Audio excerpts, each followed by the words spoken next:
Syrian and Turkish troops displayed flags at what was the Kurdish headquarters just 2 weeks ago.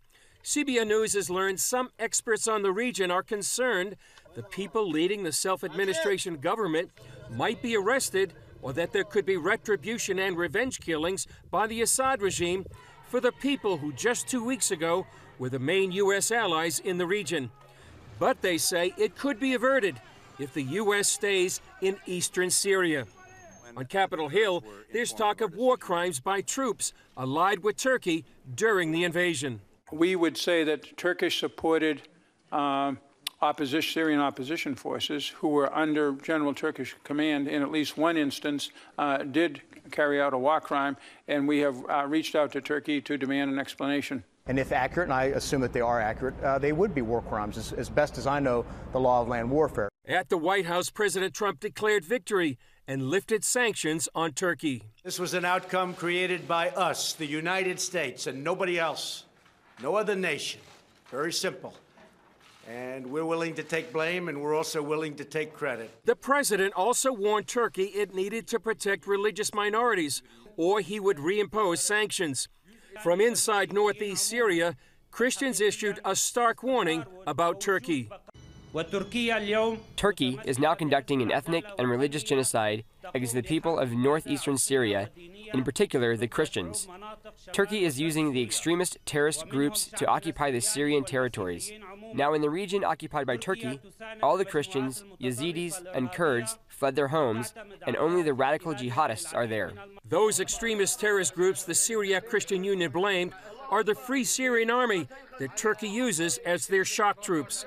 It's a military unit some call ISIS 2.0. The photographic evidence has emerged that some of the fighters have been identified, positively identified, as former ISIS people and former Al-Qaeda people who've just kind of, remustered, so to speak, into this new Turkish-supported formation. There's been evidence has emerged of the soldiers doing ISIS salutes. Some examples even of guys wearing patches and badges of ISIS. It's as clear-cut as that. And certainly, footage emerging of them talking to their phone cameras, so to speak, and then putting it up on the internet, they or their comrades, in which they're, planning, to deal with the apostates and the infidels. Meanwhile, the humanitarian crisis continues as hundreds of thousands of people forced to flee their homes have no place to go.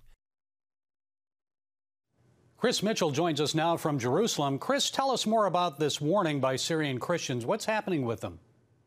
Well, it came from the Syrian Union, and they're warning of a Turkish genocide, apparently mostly from the Turkish allies, the Free Syrian Army. They've been accused of war crimes and atrocity. They're basically having ethnic cleansing right now. Ras Al Ain is one of those cities that the Turkish army, along with these allies, have already taken over. And I was watching video earlier today, Gary. They're basically taking over the city. The residents have left.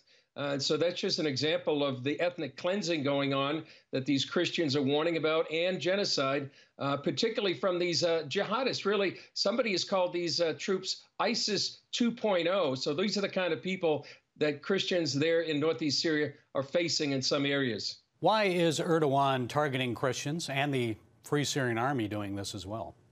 Well, I think they have a jihadist purpose here.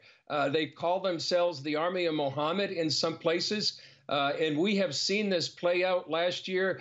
Gary, we've talked about this before in a place called Afrin, that the Turkish army, along with these jihadist allies, have taken over, ethnically cleansed that city. They burned churches and hunted down Christians. I think we have to recognize that based on what we see in social media, what we'll see in some of their statements, that many of these allies of the Turkish army see themselves as performing a jihad against the unbelievers and the apostates.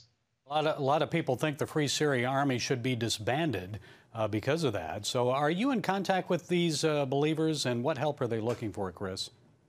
We have been, and practically some of these believers are asking for financial help. They just don't have any ATMs. There's no banks that they can look to. Some people are, need food and shelter and provisions. So they really need help, practical help. They certainly need prayer, and they need, I think, the support of Christians around the world.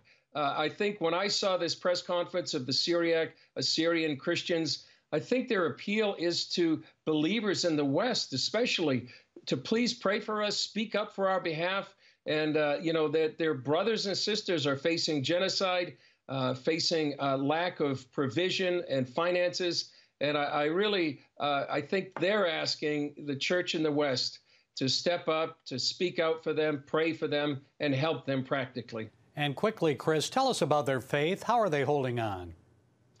Well, they're looking for Jesus. They're keeping their eyes. We're in touch in particular with some people from a Church of the Brethren in Kobani. You've been there, so have I. And their faith, as far as I can tell, is holding strong. But they really are looking for the people in the West, the church in the West, to stand beside them during this crisis. There's a lot to pray about, right, Chris? For sure, Gary. Okay, Chris Mitchell from our Jerusalem Bureau, thanks for joining us.